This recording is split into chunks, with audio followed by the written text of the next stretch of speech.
হয়। তারা বিভিন্ন রকমের টিকটক করে, তারা বিভিন্ন রকমের ইউটিউব, ফেসবুক, বিভিন্ন রকমের তারা বিভিন্নভাবে তারা নিজেকে প্রদর্শন করে। তার আসল কারণটা হলো তারা শরীয়তের বিষয় সম্পর্কে অবগত নয়।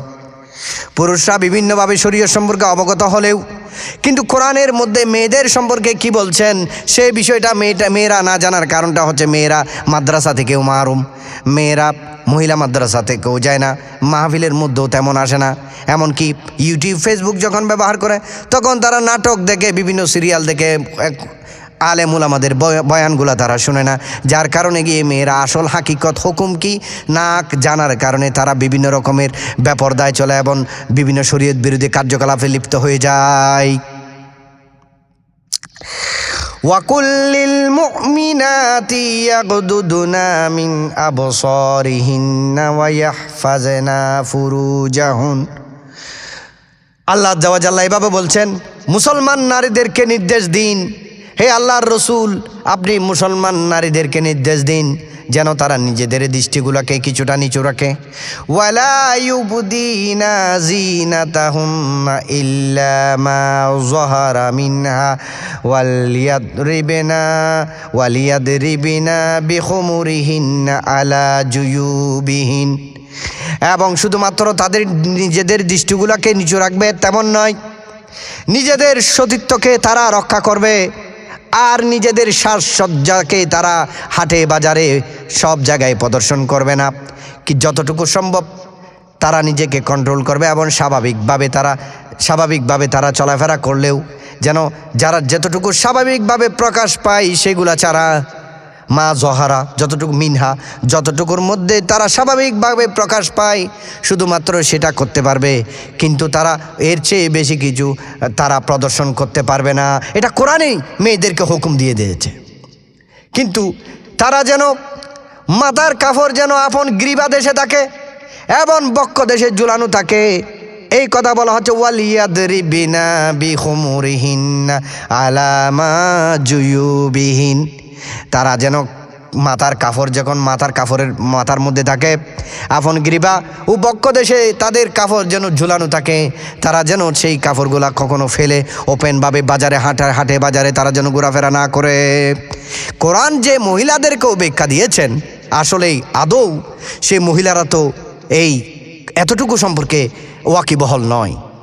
তারা না কোরআন পড়েছে, না হাদিস পড়েছে, না কোনো মহিলা ইজতেমার মধ্যে যাচ্ছে, না কোনো মহিলা মাহফিলের মধ্যে যাচ্ছে যেখানে আলেম উলামা পর্দার মধ্যে থেকে বয়ান করছে, পর্দার ভিতরে থেকে ওই মহিলা শুনতেছে।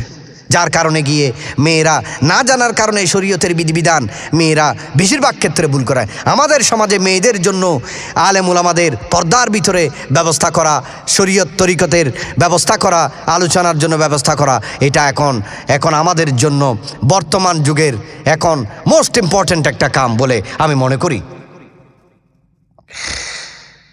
প্রিয় ইসলামী ভাইরা, এরপরেও যখন মেয়েরা তাদের মতো করে শরীয়ত মোতাবেক চলবে, কোনো মেয়ে তো পরপুরুষের দিকে তাকাবে না, তাদের যেই কাপড় চোপড়গুলা থাকবে সেগুলা তারা কোরআনের আদেশ মতো তারা সুন্দর সুন্দর করে ওই কাপড় চোপড়গুলা পরিধান করবে, মাথার উপরে কাপড় রাখবে, বুকের উপরে কাপড় রাখবে, অন্য পুরুষের দিকে তাকাবে না। ঠিক সেই রূপে করে কোনো পুরুষ যখন কোনো মহিলার দিকে তাকাবে না এবং মহিলা থেকে পর্দা করবে, যখন এমন অবস্থা হয়ে যাবে তখন আর জানাবে বিচার কমে যাবে। কিন্তু এই ক্ষেত্রে কিছু কিছু মানুষ যারা বিয়ে করার জন্য অসমর্থ, সেই জন্য আপনারা যারা সমর্থ আছেন তারা তাড়াতাড়ি বিয়ে করে নেবেন। বিয়ে এমন একটা জিনিস যেটা জানা বেবিচার থেকে একজন মানুষকে রক্ষা করে, নিচের দৃষ্টিকে নিচু করে দেয়। এটাই হচ্ছে বিয়ের ফজিলত। কিন্তু আমাদের দেশের যে বিয়ের প্রসিডিউরটা দেখি, 30 লক্ষ টাকা দেন মোহর, 50 লক্ষ টাকা দেন মোহর।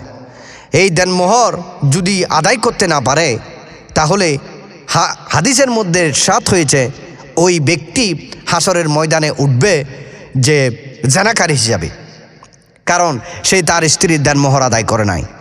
সে জানাকারী হিসাবে হাসরের ময়দানের মধ্যে উঠবে। এই কঠিন প্রসিডিউর হওয়ার কারণে আমাদের দেশে বিয়ে করা বড়ই কঠিন হয়ে গেছে। এমন বিয়ের মধ্যে 5 লাখ 7 লাখ টাকা খরচ করতে হবে। আমি মেয়ের বাপের বাড়িতে গিয়ে 1000 বরেদ খাবো। প্রিয় ভাইয়েরা আমার, 1000 বরেদ খেলেন আপনি, কিন্তু আপনার 1000 বরেদ খাওয়ানোর জন্য আপনারও মানুষের দরকার, গাড়ি ভাড়ার দরকার, আপনারও তো 2-4 লাখ টাকা খরচ হয়ে যাচ্ছে। এই সব সিস্টেম যারা মেনটেন করতে পারছে না, তারা কুফু মোতাবেক স্ত্রী পাচ্ছে না, বিয়ে করতে পারছে না। আল্লাহ সুবহানাহু ওয়া তাআলা সবাইকে বিয়ে করার তৌফিক দান করে দিক যারা সাবালক। এ ব্যাপারে আল্লাহ আজ্জা ওয়া জাল্লা কি বলছেন? ওয়ানকিহুল আয়ামা মিনকুম ওয়াস-সালিহিনা মিন ইবাদিকুম ওয়া ইমাইকুম ইয়াকুনু ফুকারা ইউগনিহিমুল্লাহু মিন ফাদলিহি ওয়াল্লাহু ওয়াসিউন আলিম।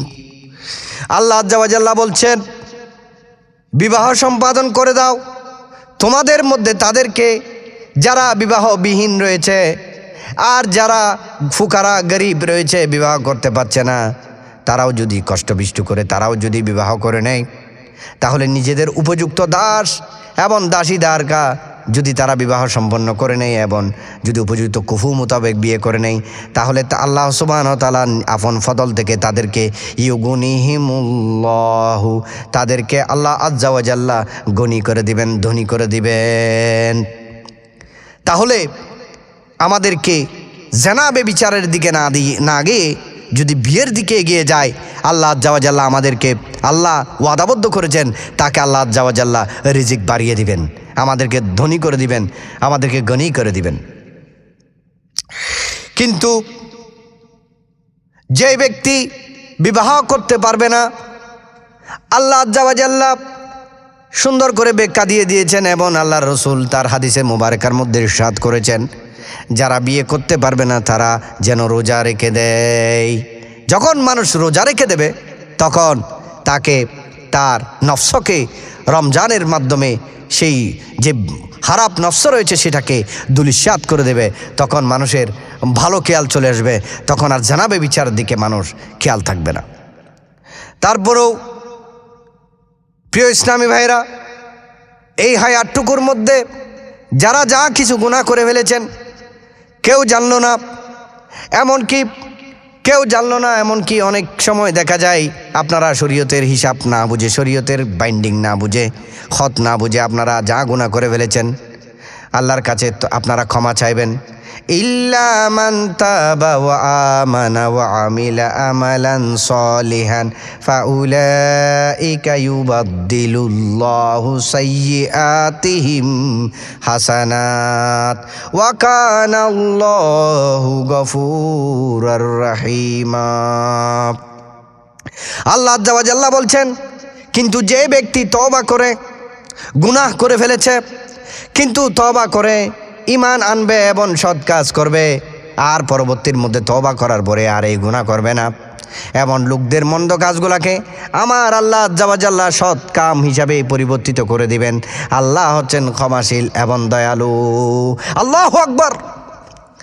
আল্লাহ মহান রব্বুল আলামিন এর ব্যাখ্যা এভাবে দিয়েছেন, যখন কোনো মহিলা কোনো পুরুষ কোনো ধরনের গুনাহ করে ফেলে, সে নিজেই জানে সে কি গুনাহ করেছে, আল্লাহ আজ্জা ওয়া জাল্লার কাছে ক্ষমা চাই এবং আল্লাহ আজ্জা ওয়া জাল্লার কাছে যখন ক্ষমা চাই এবং আল্লাহর কাছে কান্না করে, রাব্বুল আলামিন আমি যা গুনাহ করেছি এবং আমার বালেক সময় থেকে এই পর্যন্ত যা গুনাহ করেছি, কবিরা গুনাহ করেছি, সগীরা গুনাহ করেছি, জাহের গুনাহ করেছি, বাতেন গুনাহ করেছি, জানার গুনাহ করেছি, যত রকমের গুনাহ আমি করে ফেলেছি, আমার জীবনের মধ্যে করে ফেলেছি, রব্বুল আলামিন আজকে ক্ষমা চাচ্ছি, আপনি আমার জীবনের তামাম গুনাহকে মাফ করে দিন। যখন এইভাবে তওবা করে নেবে, ওয়া আমানা আমিলান সলিহান, যখন এই কাজ করে নিতে হবে, আল্লাহ আজ্জা ওয়া জাল্লা বলছেন ইউবাদদিলুল্লাহু সাইয়্যাতিহিম, তাদের যা গুনাহটুকু রয়েছে সেগুলাকে বদল করে দিবে, সেই সব গুনাহকে সওয়াবের খাতায় লিখে দেওয়া হবে। আল্লাহু আকবার। এত সুন্দর কথা আল্লাহ আজ্জা ওয়া জাল্লা বলছেন। এমন অনেক মানুষ রয়েছে যারা এভাবে এমনকি যাদের যৌবন আল্লাহ আজ্জা ওয়া জাল্লা যাদের যৌবনকালটা আল্লাহ রাস্তায় কাটিয়েছেন, যাদের যৌবনকে হেফাজত করেছেন,